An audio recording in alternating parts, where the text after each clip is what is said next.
Un saludo a todos los televidentes, esto es Semana TV y en esta oportunidad tenemos una denuncia. Kerlin Murillo, profesora que trabajaba en Chita, Boyacá, denunció hace un año que ella y sus hijos fueron víctimas de violencia racista por parte de miembros de la comunidad, trabajadores del colegio e incluso por parte de los mismos estudiantes. El caso lo apropió la vicepresidenta Francia Márquez, prometiéndole el restablecimiento de sus derechos, pero a la fecha es poco lo que se ha hecho por ella. A esta hora saludamos a Kerlin Murillo. ¿Cómo está, Kerlin? Buenos días para todos y todas. Muchas gracias, Natalia. Estoy bien, gracias a Dios. Primeramente, señora. Si quieres comenzamos con la primera pregunta y sería ¿cómo cambió su realidad después de que Francia Márquez se puso enfrente del caso de sus hijos y el suyo? Bueno, yo diría que la realidad no cambió para bien, antes por el contrario para mal, porque una vez tuvimos que salir por temas de amenaza y desplazamiento forzado del municipio de Chita, Boyacá, ya habiendo salido también desplazados del corregimiento de Morcote en el municipio de Paya, Boyacá. Sí recibí llamada telefónica de la vicepresidenta Francia Márquez, quien se solidarizaba con nuestra situación, pero hasta allí. Al llegar ya en el mismo mes de diciembre a la ciudad de Bogotá, por intermediación de la Consejería Presidencial, tuvimos la oportunidad de asistir y realizar formalmente nuevamente las denuncias ante la Fiscalía General de la Nación, la Procuraduría General de la Nación. Estuvimos visitando varios ministerios, como el que me competía en mi caso, el Ministerio de Educación y el Ministerio del Interior. El del Interior para temas de autorreconocimiento. Allí nos llevamos el primer espaldarazo, digámoslo así, porque precisamente por el tema étnico, mis hijos y yo sí fuimos autorreconocidos y se nos dio el respectivo certificado. Pero en el caso del joven indígena, el joven Nicanor, quien nos había ayudado a salir con vida y quien fue declarado objetivo militar por la guerrilla, por no haber dejado matar a lo que literalmente ellos llamaban los nicos, él no tuvo el autorreconocimiento. ¿Por qué? Porque vaya sorpresa, su tribu estaba siendo reconocida a nivel territorial y a nivel de la nacionalidad como una comunidad afrodescendientes, o sea, ellos están organizados como consejos comunitarios siendo comunidad indígena y siendo este un territorio indígena. No ha cambiado nuestra realidad y me refiero para el tema de los restablecimientos en derechos, tanto a nivel de salud, como a nivel jurídico, a nivel judicial, a nivel administrativo. Kerlin, para irnos a la precisión, usted llega a Bogotá por intermediación de la Consejería para la Mujer y después de eso, ¿qué pasa? Usted se va a el municipio de Apartadó en Antioquia. ¿Qué ocurre en Apartadó? ¿Qué le dan a usted de garantías para llegar a Apartadó? Bueno, ya le cuento, después de realizar todo el trámite administrativo, fuimos enviados porque se encontraba mi red de apoyo más cercana al municipio de Apartadó, Antioquia, con la promesa de que la unidad de protección nos iba a pagar el arriendo, se iba a encargar de temas de alojamiento y que la unidad para las víctimas se iba a encargar del tema de la alimentación. ¿Quién le prometió usted el arriendo? ¿Desde qué entidad se iba a encargar de eso? ¿La unidad de protección? Sí, señora, y la unidad para las víctimas. ¿Quién se lo prometió? Esto es lo que se me dijo desde la Consejería Presidencial, exactamente en el Ministerio del Interior, estando con la doctora Clara Valdés. Entonces, consejera presidencial para asuntos de la mujer. Respectivamente llegamos al municipio de Apartadó y nunca se activó la ruta de atención integral ni para mí ni para los niños. Precisamente yo diría nos engañaron, nos tocó pasar por múltiples vicisitudes, no teníamos dónde vivir. Al inicio sí nos quedamos donde un hermano, en un punto conocido como el 2 de Turbo, pero por temas administrativos y ya por temas del estudio de riesgo de la misma unidad de protección, tuvimos que desplazarnos al casco urbano del municipio de Apartadón. Y no teníamos ninguna respuesta, solo pasé trabajo, aguanté hambre, pasé vicisitudes, total, abandono estatal. Eso fue lo que experimentamos.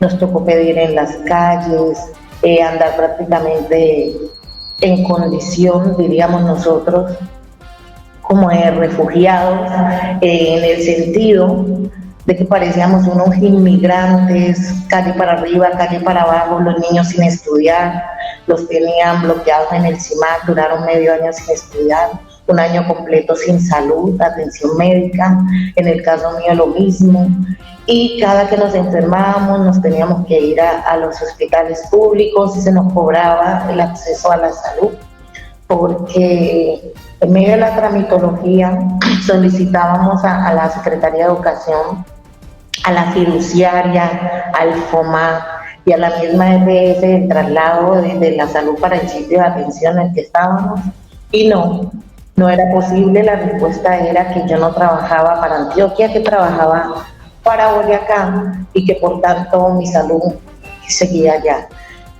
Cuando ya logré en el mes de noviembre, en el caso mío, que se me trasladara la salud por intermediación de la Defensoría del Pueblo, porque la Consejería Presidencial, dado que Secretaría de Gobierno y el gobierno local de Apartado entonces no nos hizo la acogida ni tampoco activó la ruta de atención, tuvimos que pasar a una dupla con la Defensoría del Pueblo, donde el doctor Víctor Abellofín nos guía. A través de la Defensoría también se nos otorga la oportunidad de trabajar con diferentes grupos de abogados para el restablecimiento de todos los temas, especialmente de salud, y no se lograba absolutamente nada. Total, que ya aún exponiendo mi vida, me tocó dirigirme a la ciudad de Medellín, a montarme en la fiduciaria para que me pudieran hacer el traslado de la salud mía y pudieran integrarme a los niños. Disculpe, la interrumpo, Kerlin, pero esto que usted cuenta de la salud es especialmente grave porque usted, de acuerdo con lo que nos contó en noviembre del 2022, usted padece de un cáncer. Sí, señora, yo soy paciente diagnosticada con cáncer de mama, de cuello uterino, soy paciente hipertensa, diabética, en el sentido, digamos, de la parte psicológica y psiquiatra también. Mis hijos y yo somos pacientes de psiquiatría, psicología, tenemos que estar en una cantidad de terapias y rehabilitaciones que nunca se dieron. A través de Potencial Más Humano, vía telefónica, la EPS intentaba hacernos ese proceso, pero era imposible por el tema de la modalidad de teleconsulta, que no estaba, digamos, autorizada. Básicamente nosotros estuvimos sin salud, sin atención en ningún sentido, las puertas que tocábamos se nos eran cerradas, únicamente accedimos a cierta activación de ruta cuando ya acudimos a la unidad para las víctimas, realizamos la respectiva denuncia en la Defensoría, la unidad para las víctimas activa todo el protocolo de atención a las víctimas. Se nos iba a dar, por ejemplo, una ayuda de atención inmediata que se tardó 2 meses exactos en entregarse, por tanto no se dio la inmediatez. En el caso de la ayuda en los víveres, pues el mercado que se le da a las víctimas para que se sanen rapidito algo, nos dieron un mini mercado, y si a eso le podemos llamar mercado, unos cuantos productos como para una semana y para ir contar. Ya. También cabe mencionar acá, perdón, te vuelvo a interrumpir, el hecho de que usted no tenía trabajo, es decir, usted usted es profesora, usted ganó un concurso de méritos y eso la hizo profesora en Chita, Boyacá.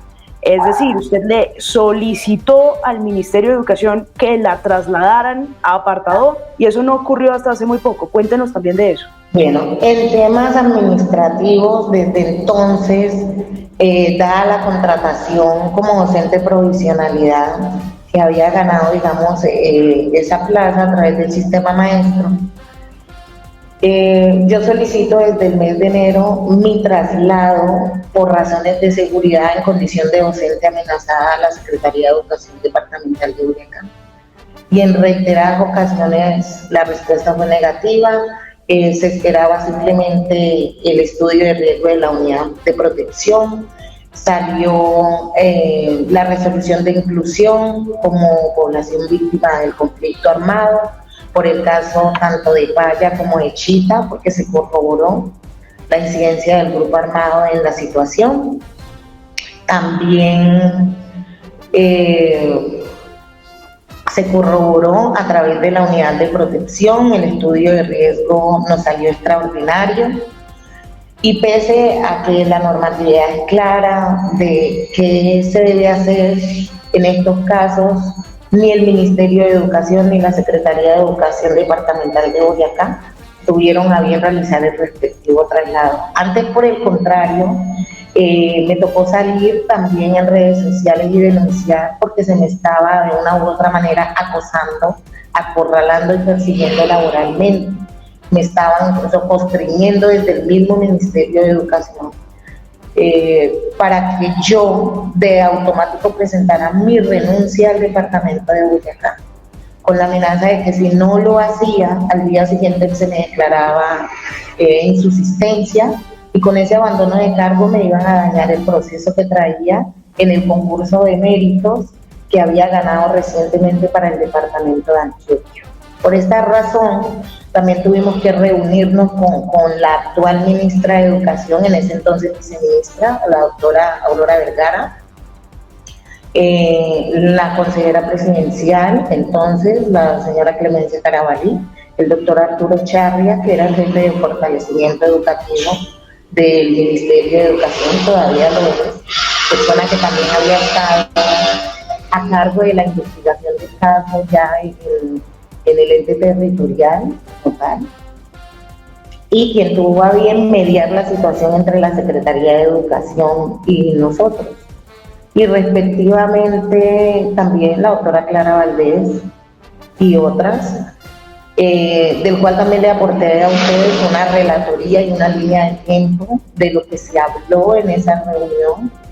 Está el respectivo video donde se corrobora todo a lo que se me acorralaba y en últimas, como ya era un hecho, yo ya había sido despedida, ya se me había declarado insubsistencia, tuve que apelar al tema de la estabilidad laboral reforzada como madre cabeza de hogar y nuevamente denunciar en esa reunión todo lo que se venía haciendo, la cantidad de atropellos contra mí, contra mis hijos, contra el joven indígena y hasta contra la misma comunidad morcoteña. ¿Qué vino a ocurrir? Esta reunión provocó a que la Secretaría de Educación tuviera que cambiar la decisión, ya me establecieran unas medidas de seguridad. Esto se envió también a la unidad de protección y ya salido el estudio, dependía únicamente del ente territorial, en este caso la Secretaría de Educación, mi traslado, y nunca lo hizo, dilató, omitió, hizo de todo, pero nunca me trasladó. Solo en diciembre del año 2023 me solicitaron por última vez de que debía pasar las 5 plazas y que todas debían ser certificadas para que se me hiciera el respectivo traslado, porque ya había hecho yo nueva solicitud con esas 5 plazas certificadas, porque se me había puesto de todo tipo de trabajo. Y la respuesta fue que todo estaba en trámite y vaya sorpresa. Me tenían ya un acto administrativo desde el 5 de diciembre donde me daban por terminada la contratación. Es decir, la Secretaría de Educación Departamental de Boyacá me despidió y me notificó el 5 de enero del 2024. Gracias a Dios ya También en temas del concurso de méritos ya había podido pasar todas las pruebas, todas las etapas, y la Secretaría de Educación ya me cita el 9 de enero para notificarme y el 10 de enero para posicionar. Si no hubiese sido por ese concurso de méritos, en estos momentos sería una desempleada más de este país. Otro proceso de revictimización, porque puedo afirmar que venimos de revictimización en revictimización. Claro. Y en nuestro caso lo que ha primado es una violencia racial sistemática, secuencial y estructural, que se puede corroborar en cada una de las respuestas que han dado todas las entidades, llámense en estamentos o instituciones de la oferta pública estatal del Estado colombiano. Claro. Esto que usted cuenta es muy doloroso, también por el proceso que hubo entre ese traslado y finalmente que a usted se le diera una plaza para trabajar en apartado. Cuéntenos un poco de qué tuvo que hacer para mantener a sus hijos. Hijos que nosotros conocemos que han sufrido maltratos inimaginables. En medio de esto, durante todo el 2023, ¿usted qué tuvo que hacer? Bueno, básicamente nos tocó pedir, mendigar. Nosotros llegamos a la mendigación absoluta en plazas de mercados, en tiendas, en semáforos, a familiares, amigos, toque puerta al uno al otro.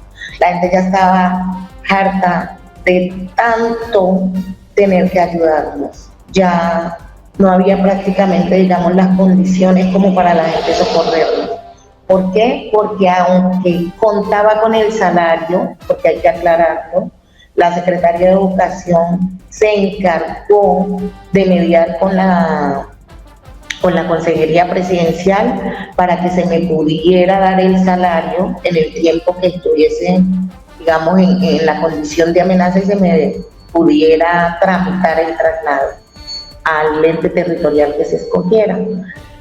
Pero resulta que lo que se me llegaba del salario únicamente se me iba en temas del arriendo, la alimentación. Recuerde que Apartado es un municipio certificado, y pagando todo lo que tenía que ver con el tema de la vivienda, porque estábamos perdiendo la vivienda en Medellín, pagándole a los bancos, a las cooperativas que no entendían la situación y aún no la entienden, por la que he tenido que afrontar.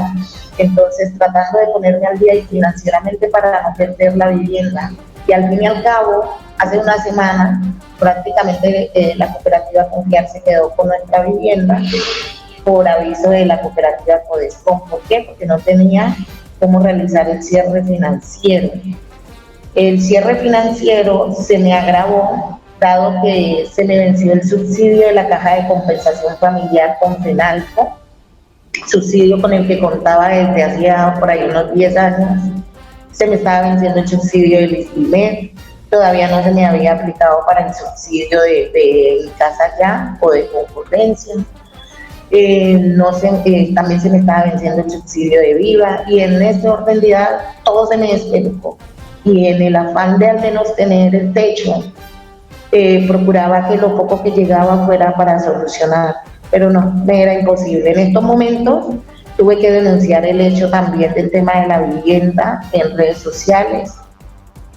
Logré que a través del auxilio por muerte de ADIDA se me reconociera, pagué eso. En temas de pensión, de cesantías mías y de mi esposo todavía no se ha solucionado el tema. Entonces he estado todo en proceso y todo está estancado. Sí. ¿Qué significa? Nosotros hemos vivido de la misericordia de Dios, de la gratitud de algunas personas a quienes se les sirvió antes, y también de la bondad de muchos de aquellos que también nos han ayudado. ¿Sí me entiende? De lo contrario, no hubiese sido posible. Sí, nos tocó también mendigar en fincas bananeras. Nos tocó irnos a meter a una finca platanera prácticamente para ganar el sustento, mientras la unidad de protección hacía el estudio, mientras todo se solucionaba, porque literalmente no teníamos ni Sí, Kerlin, te quiero preguntar adicionalmente a esto. Usted dice que en medio de todo esto que estaba ocurriendo, el gobierno nacional aseguraba que su caso estaba resuelto y siendo atendido. ¿Eso es cierto? Sí, señora. Cuando tuve la oportunidad de conversar con los diferentes abogados intermediarios que se enviaban de la Comisión Interamericana de Derechos Humanos, que se enviaban desde el mismo Ministerio del Interior, desde el mismo Ministerio de Educación, desde la misma Procuraduría de Asuntos Étnicos, y me refiero a todos los que tenían que ver con el tema de derechos humanos y de asuntos étnicos, llegamos a la misma situación, todo el tiempo todo estaba en trámite, todos respondían que habían hecho, incluso yo le aporté a usted toda la documentación que, por ejemplo, desde el ICBF, que es lo más irónico, ni el Instituto Colombiano de Bienestar Familiar tuvo la osadía, digámoslo así, o la gentileza de tomarse el caso de mis hijos como batuta. Nos dejaron a merced prácticamente de nadie, nunca se hizo nada, los niños no tuvieron ningún tipo de restablecimientos. La comisaría de familia de Chita, en concordancia con el ICBF del territorio de Boyacá, y la de Paya, tuvieron a conveniencia dar por terminado el tema de restablecimiento de derechos de mis hijos y cierran el caso, pese a que desde la Defensoría del Pueblo de Apartado y la Comisaría de Familia de Apartado solicitábamos el traslado del caso. Al comisario de Apartado le enviaron el caso y fue poco legible, era ilegible lo que llegó por el correo, y ya luego la notificación de que lo habían cerrado. En este orden de ideas, mis hijos apenas este año iniciaron un proceso de restablecimiento de derechos por parte de la comisaría de Apartado, dada pues a la gravedad del caso, y porque me puse a la batuta como madre para que por Dios me ayudaran a los niños, porque el estado en el que están mis hijos no es el mejor. Sí. Sigue siendo deprimente, no es fácil para un niño superar tan fácilmente todas las secuelas de agresión que les quedaron a raíz de toda la maldad, toda la vejación con la que fueron tratados en el departamento de Boyacá. Sí, bueno, Kerlin, finalmente te quiero preguntar en este momento, ¿cuál es el concepto que tú tienes de Francia Márquez? Algo que comenzó como el gran tema bandera de la vicepresidenta, por ser ambas afrocolombianas, porque se trata de un tema de racismo que ella se ha abanderado de intentar erradicarlo desde el gobierno nacional. Usted en este momento, ¿qué piensa de la vicepresidenta? ¿Qué concepto tiene y qué le dice? Envíele un mensaje a la vicepresidenta Francia Márquez para que sepa en este momento en qué condiciones está. Bueno, sí, señora. Principalmente al gobierno nacional como tal, le quiero decir que no es justo que después de haberse comprobado, corroborado tantos temas de deshumanidad, tantos temas de vulneración de derechos, no se hubiese hecho nada hasta la fecha en mi caso. En el caso de nuestra representante afro, la doctora Francia Márquez, quiero decirle que realmente me siento desilusionada, siento una profunda desilusión como mujer afro, como trabajadora afrocolombiana, como madre cabeza de hogar, como madre de Keiler y Joel, porque lo mínimo que yo esperaba fuera que en nuestro caso se hiciera justicia, y prácticamente se le permitió a la misma institucionalidad colombiana vulnerarnos y revictimizarnos en todo momento. Siento que se nos dejó solo, que no hubo realmente el acompañamiento, que el caso se tomó simplemente como un caso mediático. Realmente yo tengo la edad suficiente para entender cuándo se me ha engañado, y créanme, me siento engañada desde el punto de vista del restablecimiento de nuestros derechos como población colombiana. Y desde el punto de vista, digamos, personal, no tengo, digamos, ningún sentimiento negativo hacia ninguna persona, incluso hacia nuestros victimarios, pero sí esperaba mucho más de nuestra representante, más allá de una llamada. Esto no era un caso de simplemente una llamada, era un caso de accionar, y que si bien se había abanderado y se había tomado también como, digamos, el caso emblemático por toda la barbarie que había ocurrido en contra nuestra, debió visibilizarse realmente esa relación que damos nosotros, digamos, o exigimos nosotros o requerimos nosotros cuando damos el voto, ¿cierto? Cuando elegimos a nuestros gobernantes. ¿Usted votó por Francia? ¿Usted votó por Francia? Sí, me siento muy engañada porque a la Comisión Interamericana de Derechos Humanos se le hizo creer que mi caso ya estaba solucionado, que yo estaba trabajando. Que ¿Quién le hizo creer eso a la comisión? El mismo Ministerio del Interior, al mismo Ministerio del Interior le tocaba pasarle el informe a la Comisión Interamericana, y eso fue lo que hicieron creer, porque a ellos les competía solicitarle a las diferentes entidades a cargo el informe sobre cómo se iba avanzando el caso, y de acuerdo a la exigencia que hizo la misma Comisión Interamericana, y no, todos omitían, nadie respondía, a nadie le daba la gana de hacer nada, y simplemente estos mandaban informe diciendo que todo estaba bien. Sépalo, la comisión, que todo es falso. Tal es el atropello y la violación que después de los ataques de Boyacá se generaron en contra nuestra, que mi hijo volvió a ser revictimizado incluso en el colegio donde estudiaba. Me refiero en el tema de Keiler, por el tema de su discapacidad, porque en política de inclusión educativa no quieren atender a niños con discapacidad o con condición. Y lo que es peor, pese a que el caso venía más que reportado como un caso complejo, donde los niños debían recibir un proceso de adaptación, no se hizo nada precisamente porque la institucionalidad no hizo nada, y esto conllevó a que desde las directivas de la institución en mención, nuevamente el niño y nosotros como familia fuésemos revictimizados. A tal punto que al niño hubo un momento que se le desescolarizó, prácticamente se le vulneró el derecho a la educación. Y lo más indignante, el tema de materia penal.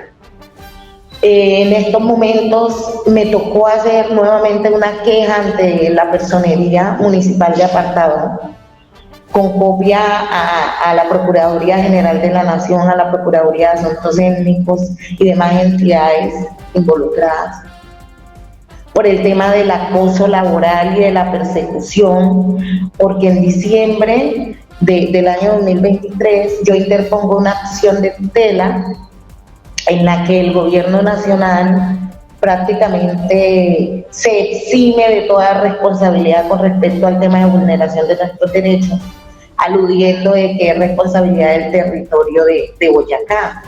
Y así una tras otra de las entidades accionadas seguían el hilo conductor de la Presidencia de la República y respondían lo mismo. En este orden de ideas, la Fiscalía, cuando se realiza el estudio de riesgo de la unidad de protección, lo primero que se me aclara en la resolución es que cuando cruzaron en las bases de datos buscando mis denuncias no las encuentran. Por tanto, me tocó también accionar a la Fiscalía. ¿Por qué?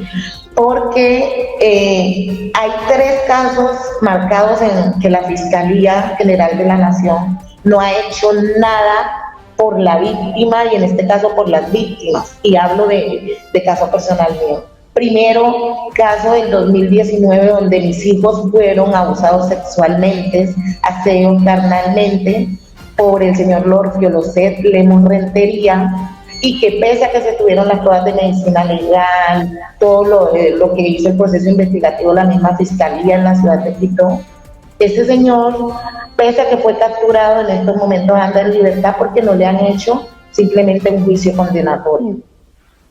En el caso de Boyacá, que ahorita me permite unos minuticos, yo voy a hacer una pregunta con respecto a mis denuncias. ¿Qué hicieron? El caso nuestro lo resumieron simplemente en 2 casos, y créamelo que en esto hago nuevamente esta denuncia pública ante la Procuraduría General de la Nación para que investiguen. ¿Qué está pasando realmente en temas de materia penal con mi caso en específico? ¿Por qué? Porque únicamente dieron cabida a 2 denuncias. La que se hizo desde el departamento del Casanare por temas de acceso carnal abusivo y violento con menor de 14 años y el de actos de discriminación racial, una vez los niños fueron dejados en estado de hospitalización por 21 días en la ciudad de Tunja, Boyacá, en el año 2021. ¿Qué pasó con el resto de las denuncias? Entonces le pregunto. Mire, por ejemplo, acá tengo la primera denuncia de la inspección de policía. Esta denuncia la hice el 14 de septiembre del año 2021. La segunda en septiembre del año 2022. Esto exactamente el día 22 de septiembre, porque la violencia era reiterativa, era secuencial. También hubo estudiantes y personas de la comunidad que denunciaban los atropellos hacia mí. Ejemplo, la denuncia del 27 de septiembre de la familia Alarcón Rojas, en la que pedían auxilio de inmediato para mí ante la misma indiferencia de la comunidad. Las diferentes denuncias que yo hice a la institución educativa, mire, que van desde septiembre de 2029, del 2021, desde el 30, el 5 de agosto, temas de convivencia, por ejemplo, donde era agredido mi hijo por la misma aseadora de la institución, del 28 del mismo septiembre, del 9 de noviembre, mi denuncia también, que mire, del 6 de octubre de 2021, por temas de acoso laboral, bullying, discriminación racial, en relación a obstrucción con la justicia, restricción al pleno ejercicio de los derechos de mis hijos y míos, en temas de discapacidad, la discriminación por razones tipificadas como delitos que tenían que ver, digamos, por razones étnicas y de género. Sí, entonces, pues Kerlin, yo creo que podemos evidenciar a través de todos estos documentos que usted muestra y todas las preguntas que le hace a la justicia colombiana, que pues ante esta denuncia el grueso de la evidencia y todos los documentos que usted ha presentado, no ha habido acciones después de un año y sigue la revictimización. Kerlin, lastimosamente pues se nos acabó el tiempo acá, pero le agradecemos mucho su confianza de venir aquí a Semana a denunciar esto que ocurre un año después de que usted evidenció ante el país que existe un caso atroz de violencia racial contra sus hijos. Pues nada, nos despedimos en este espacio de usted, Kerlin, y de los televidentes. Esto fue Semana TV y les agradecemos mucho su atención frente a estas denuncias que nos cuenta Kerlin Murillo. Hasta la próxima. Recuerden estar conectados con semana.com.